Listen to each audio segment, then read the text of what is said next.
नमस्कार, मेरा नाम डॉक्टर बिमल चाजड़ है। हेल्थ के बारे में, हार्ट के बारे में हर तरह की जानकारी हम आपको टाइम टू टाइम देते रहते हैं और वक्त डिमांड कर रहा है कि मैं कोरोना में कुछ बताऊं। मैंने कोरोना को पूरा एनालाइज किया है। 4 तरह से हम लोग को कोरोना को समझना पड़ेगा। पहले तो ये बीमारी हमारे बॉडी में घुसती कहाँ से है। ये बीमारी पहले आपको जानकारी होनी चाहिए, वायरस से होता है। वायरस, बैक्टीरिया, 2 चीज हमारे अंदर घुस के इन्फेक्शन कर सकता है। वायरस से जुखाम होना, फ्लू होना, ये सब आपने सुना होगा। कॉमन कोल्ड, नाक से छींक आना, ये सब वायरस की बीमारी होती थी। पर कोरोना उसी का एक स्पेशल वायरस है। आरएनए वायरस बोलते हैं इसको। और ये वायरस थोड़ा खतरनाक ज़्यादा है क्योंकि ये एंट्री करने के बाद हमारे लंग्स में एस एंजियोटेंसिन रिसेप्टर्स में एक्ट करता है और लंग्स के अंदर एंट्री कर जाता है और वहाँ से वो अपना एक्टिविटी शुरू करता है और फिर धीरे धीरे पूरे लंग्स को ख़राब कर देता है और भी ऑर्गन्स को ख़राब करता है। तो ये कोरोना से आज आप सुन रहे हैं करोड़ों लोग इंडिया भर में, वर्ल्ड भर में मारे जा रहे हैं और बहुत खतरनाक नुकसान किया। तो सबको इसके बारे में जानकारी होनी चाहिए। इसके लिए आज मैं ये वीडियो बना रहा हूँ। पहला काम है कि कितने दिनों में कोरोना हमारे अंदर एक्शन लेता है। जिस दिन आपके अंदर घुसी उससे करीब 3-4 दिन में इसका असर चालू हो जाता है। पर घुसने का तरीका कहाँ से घुसेगा, कहाँ से? बॉडी में, स्किन से नहीं घुस सकता। ये घुसता है मुंह से और कुछ हद तक नाक से। मुंह से घुसेगा तो आपको भी खाने के संग खाई है या हाथ में लग गई कोरोना, कहीं टच किया कोरोना वायरस जहां पे है और उसको आपने मुंह में खा लिया तो वो अंदर चली जाएगी। तो यही 2 एंट्री पॉइंट है, या तो नाक या तो मुंह। मुंह ज्यादा इंपॉर्टेंट है, इससे मोस्ट कॉमन है। इसके लिए हम लोग बोलते हैं भाई, आप जो आदमी कोरोना जो बाहर निकलता है वो हमारे बॉडी में लंग्स से जब हम खांसते हैं तो ये पूरा एनवायरमेंट में फैल जाता है, कहाँ कहाँ गिर जाता है। वहीं पे कोई हाथ लगाया और अंदर उसके एंट्री चला गया। तो इसके लिए हम क्या कर सकते हैं? स्टेप 1 हो गया कि कोरोना हुआ नहीं उसके पहले क्या करना है, मतलब कोरोना से प्रिवेंशन के लिए क्या, एंट्री ना हो उसके लिए क्या करना है। यही आज हमारी सरकार बता रही है। 3 चीज करो। हाथ को हर वक्त धो, स्पेशली खाने से पहले कहीं कुछ टच कर लिया तो पहले हाथ को धो लो। जहां पे आपको लगता है वायरस आपके आ सकता है, कहीं बाहर पब्लिक प्लेस में गए, वहां कहीं हाथ लगा दिया, कोई पेपर हाथ लगा दिया, कोई नोट का आदान प्रदान किया, आपने कोई का सब्जी खरीदा उसने नोट लिया, वो हाथ में कोरोना वायरस आ सकती है। तो हाथ को धोना, नाक और मुंह को ढक के रखना कि ऐसे एयर से कहीं ना घुस जाए, और एक दूसरे से थोड़ा दूरी। जब हम कोरोना में, जब हम जैसे कोरोना पेशेंट है वो खांस रहा है तो 1 गज तक जाके वो गिर जाता है जमीन में। तो अगर आप थोड़ा सा डिस्टेंस मेंटेन करेंगे तो आपका चांसेस कोरोना घुसने का आपके बॉडी के अंदर कम है। तो पहले जो 3 चीज आपको समझना पड़ेगा कि हम लोग बोलते हैं सोशल डिस्टेंसिंग, मतलब 2 गज की दूरी, और दूसरा हमने बोला है कि मास्क लगाओ, और तीसरा हमने बोला है कि आप अपना सोशल डिस्टेंसिंग और मास्क और हैंड वॉश। ये 3 चीज तो स्टेप 1 है। अब अगर आपके अंदर एंट्री कर जाए तो आपको कौन बचाएगा? मान लेते हैं आप कोरोना वायरस के, आपको मालूम ही नहीं, आप बस में ट्रैवल कर रहे हैं और उस बस में कोरोना वायरस वाला आदमी है, उसने खांसा, आपके अंदर घुस गई। अब आपको बचाएगा नंबर 2 स्टेप, आपकी इम्यूनिटी। इम्यूनिटी मतलब क्या? बीमारी से लड़ने की जो आपकी क्षमता है वो आपको बचा सकता है।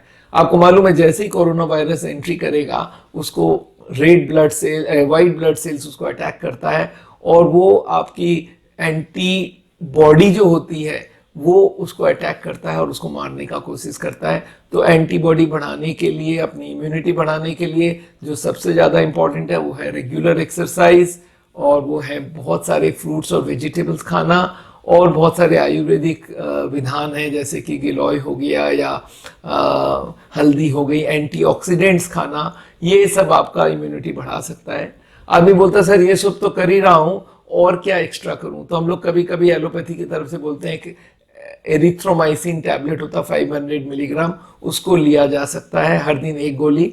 और थोड़े बहुत आपके बॉडी में जिंक और विटामिन सी अगर ज्यादा रहती है तो आपकी प्रिवेंशन ज्यादा होती है। तो स्टेप 2 हो गया कि आपकी इम्यूनिटी को बढ़ाइए। आपके अंदर वायरस चली भी गई तो आपको कुछ नुकसान नहीं कर पाएगा, और इसीलिए बोला जाता है यंग लोगों की इम्यूनिटी थोड़ा ज्यादा होता है। तो यंग लोगों को कोरोना हो भी जाए तो उसकी इम्यूनिटी इतनी तेज होती है, उसको वो जर्म्स को मार देता है। पर थोड़े एजेड 60 साल के ऊपर थोड़ा इम्यूनिटी कम हो जाता है, पर वो भी इम्यूनिटी अपना बढ़ा सकते हैं अगर एक्सरसाइज वगैरह करते हैं। उनको भी कोरोना गया तो उनको कोई नुकसान नहीं कर पाएगा। तो दूसरा स्टेप है इम्यूनिटी को बढ़ा लेना। आपके अंदर गया और जर्म्स आपकी बॉडी के रेजिस्टेंस पावर की वजह से मर गए। थर्ड स्टेप होता है कि अगर आपके अंदर चली गई और कोरोना असर कर गया तो आपको क्या तकलीफ होगी, आपको समझ कैसे आएगी। एक तो बुखार होगी, बुखार और गले में खराश होना ये सबसे ज्यादा इंपॉर्टेंट है, और खांसी होना। ये सब आने लगे तो आप समझ जाइए हो सकता है आपको कोरोना हो गया हो। इसके लिए टेम्परेचर चेक करना है। बुखार जैसे ही आई आप हर वक्त टेम्परेचर चेक करते हैं तो आपको पता चल जाएगा आपके अंदर कुछ गया कि नहीं। अगर बुखार हर दिन बढ़ता गया तो समझ जाइए। कुछ कुछ लोगों को स्मेल और टेस्ट भी लॉस होता है, पर ज्यादातर लोगों को गले में दर्द, खराश, खांसी और बुखार, ये सब अगर है तो आप सोच के चलिए कोरोना होने के चांसेस हैं। अब इस वक्त टेस्ट कैसे करेंगे। टेस्ट कोरोना का एक ही होता है, आपको मालूम है। नाक में और मुंह में एक कॉटन का प्लग घुसा के उसको टेस्ट करते हैं। इसको बोलते हैं RT-PCR। सरकार इसको फ्री करवा रही है, और अगर आप प्राइवेट में करवाएंगे तो 2500, 2000, 400 रुपए इसका निर्धारित रखा गया पैसा। वो टेस्ट आपको 3-4 घंटे में बता सकता है आपको कोरोना हुआ है या नहीं हुआ है। पर याद रखिए वो एंट्री करने के 2-3 दिन बाद ही वो पॉजिटिव आता है। अब एक और टेस्ट होती है जिसको बोलते हैं एंटीबॉडी टेस्ट। वो 600 रुपए की होती है। आपका ब्लड लेके बता देगा कोरोना के अगेंस्ट में एंटीबॉडी है कि नहीं। ये बता देगा कि पास्ट में आपको कोरोना हो तो नहीं गया था। तो इसके बारे में आपको जानकारी होनी चाहिए। और आप बोलते हैं सर अगर मेरे को हो गया है तो मैं क्या करूं, कैसे ये हो सकता है। आपने बोला है ये तो आपको मालूम है कि 95 to 98% लोगों को हो के निकल भी जाएगा, पता नहीं चलेगा। पर वो बोलता है सर मैं मॉनिटर कैसे करूं कि मेरे को हो गया है तो अब निकल जाए, उसके लिए क्या करूं। उसके लिए आपको 3 चीज को मॉनिटर करना पड़ेगा। एक आपको बताया है पल्स ऑक्सीमीटर खरीदिए। पल्स ऑक्सीमीटर के ऊपर मेरी लेक्चर है। वो पल्स ऑक्सीमीटर आपको बताता है आपके खून में ऑक्सीजन कितना है। कोरोना जब तक लंग्स को नुकसान नहीं पहुंचाता तब तक ऑक्सीजन की कंसेंट्रेशन गिरती नहीं है। ऑक्सीजन की कंसेंट्रेशन नॉर्मली 95 के अबव होना चाहिए। 95 से 99 के बीच में नॉर्मल आदमी को होना चाहिए। पर 95 के कम आने लगे तो आपको सस्पिशन करना चाहिए लंग्स में कुछ हो तो नहीं गया है। और टेम्परेचर को हर वक्त चेक करते रहना है। और एक टेस्ट हम लोग बोलते हैं सिंपल सी है, ब्रेथ होल्डिंग टाइम। सांस बहुत लंबा सा खींचिए और रोक लीजिए और गिनिए कितने सेकेंड तक आप कर पा रहे हैं। जैसे ही लंग्स में इफेक्ट होने लगेगा तो आपका ब्रेथ होल्डिंग टाइम कम होता जाएगा। यूजुअली 30-40 सेकेंड का नॉर्मल आदमी का होता है। अगर वो कम होने लग जाए तो आप समझ लीजिए लंग्स में इफेक्ट आ गया है। आदमी बोलता है अगर आ गया है तो मैं कैसे पक्का करूं। पक्का करने के लिए एक एक्सरे किया जा सकता है और CT scan of the lungs किया जा सकता है। अगर उसमें कोई असर नहीं है तो आप समझिए आप माइल्ड केस है और आप निकल गए। 14 दिन क्वारंटाइन करिए अपने आप को। क्वारंटाइन का मेन एम है कि आपके आसपास के लोगों को कोरोना ना हो जाए, और इसलिए मिनिमम आदमी से टच रखिए, और इसलिए होम क्वारंटाइन बोलते हैं जब तक। अब थर्ड स्टेप आपको समझ आ गई, जब तक कोरोना हुआ है किंतु सीरियस बात नहीं हुई है। फोर्थ स्टेप कोरोना हो गया है और बहुत सीरियस कंडीशन में पहुंच गया है। ये कौन बताएगा सीरियस कंडीशन में पहुंच गया। आपकी ऑक्सीजन नीचे उतरते जा रही है, बुखार उतर नहीं रही है, आपका सांस लेने में तकलीफ बढ़ गई है, खांसी हो रही है। अब आप आ गए फोर्थ स्टेज में। याद रखिएगा फोर्थ स्टेज आने वालों में से ये देखा गया है स्पेशली जिनको एस्थमा, ब्रोंकाइटिस है, जो स्मोकर हैं उनको बहुत जल्दी हो जाता है, जिनको डायबिटीज है, ब्लड प्रेशर है, हार्ट की बीमारी है, इनको फोर्थ स्टेज आने का दिक्कत है, चांसेस है। फोर्थ स्टेज मतलब आप उस स्टेज में पहुंच गए जहां कोरोना सीरियस बीमारी का आकर है। वो लास्ट 2%। 98 को तो होके निकल गया, पता चला या पता नहीं भी चला पर कोई नुकसान नहीं हुआ। जो नुकसान वाला ग्रेड है वो लास्ट के 2% ग्रेड है। उसमें अगर आ गए तो कौन आपको बचाएगा।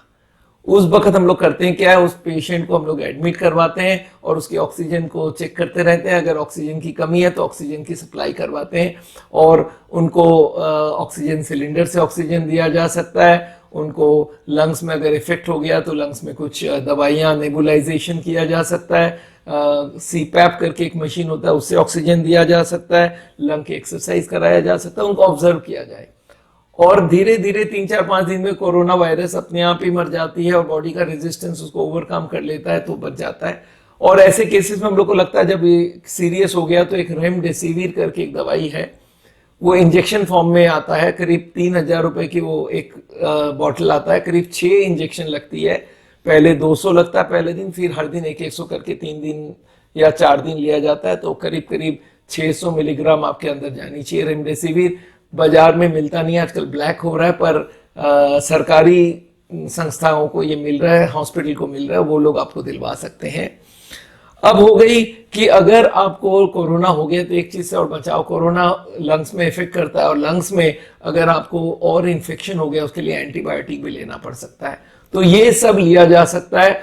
और मैं आपको बता दूं, कोरोना 7-8 दिन जब चली जाए उसके बाद एक दिन सीरियस आकार लेके आदमी को मार भी सकता है। उसके लिए कुछ कोरोना के हमारे बॉडी की जो रेजिस्टेंस पावर है, साइटोकाइंस और बहुत सारे मार्कर्स होते हैं, उनको हम लोग को मेजर करते रहना होता है। मार्कर्स के नाम आप सुन लीजिए, interleukin 6, ferritin, procalcitonin, LDH, CRP, D dimer, इस तरह के बहुत सारे ब्लड टेस्ट होते हैं जो ये बता देता है कि आपकी बॉडी कोरोना के संग फाइट में जीत रही है, हार रही है। अगर हार रही है तो ये सब बढ़ता जाएगा, तो फिर आपको वेंटिलेशन में डालना पड़ सकता है। और अगर ये सब धीरे धीरे कंट्रोल होता जा रहा है तो आप समझ लीजिए आप कोरोना के बाहर आ ही जाएंगे। तो ये है हमारी कोरोना की टोटल स्टोरी। आपको ये पूरी नॉलेज होनी चाहिए। मैं चाहता हूं इस पूरी स्टोरी को आप सुनिए, लोगों तक पहुंचाइए, लोगों को पूरा पिक्चर मालूम होना चाहिए। स्टेप 1 हो गया, जब आपको कोरोना हुआ नहीं है, बच्चे कैसे वो आपके अंदर एंट्री नहीं करे, उसके लिए क्या करें। स्टेप 2 हो गया, अगर एंट्री कर गई तो आपकी बॉडी आपको उसको कोरोना को मार सकता है, उसके लिए क्या करें। और अगर आपको कोरोना हो गया है और आप 98% केसेस में है जहां पे आप ठीक होने वाले हैं, उस वक्त आपको क्या क्या ध्यान रखना है।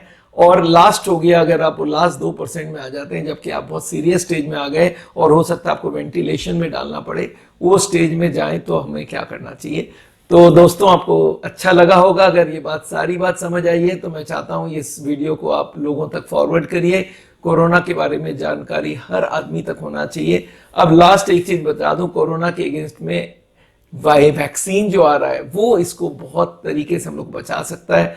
कोरोना अगर पूरे लोगों का हजारों लाखों को फैल चुका है तो ये फैलता जाएगा, पर अगर वैक्सीन दिया जाए, वैक्सीन क्या करेगा मालूम है, आपकी इम्यूनिटी को बढ़ा देगा। तो कोरोना आपके एंट्री किया भी तो इम्यूनिटी उसको मार देगा। तो वैक्सीन आने का हम लोग वेट कर रहे हैं और तब तक के लिए आपको अपना ध्यान रखना है।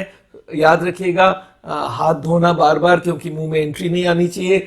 मास्क लगाना कि आपके अंदर ना जाए, और जो सामने वाला उसको भी मास्क लगाने बोलिए, और एक दूसरे से थोड़ा दूरी रखिए। और अगर कोरोना वायरस के पेशेंट है उनको आप आइसोलेट करिए।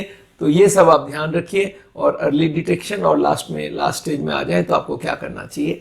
तो ये जानकारी आपके लिए है। मैं आपको एक बार बता दूं, मैं हार्ट का ट्रीटमेंट करता हूं एक नए तरीके से, जिसमें हम लोग बाईपास सर्जरी, एंजियोप्लास्टी, बिना हार्ट का इलाज करते हैं, हार्ट अटैक ना होने देते हैं, उसके लिए खान पीन, रहन सहन और बिना ऑपरेशन के ट्रीटमेंट करते हैं। तो ये हमारा मेन फील्ड है, पर मेरे को लगता है एजुकेशन हेल्थ के बारे में हर आदमी तक पहुंचना चाहिए, इसलिए मेरा ये एफर्ट है। आप सावल के चैनल को जरूर सब्सक्राइब कीजिए, लोगों को बोलिए सब्सक्राइब करने। Thank you very much.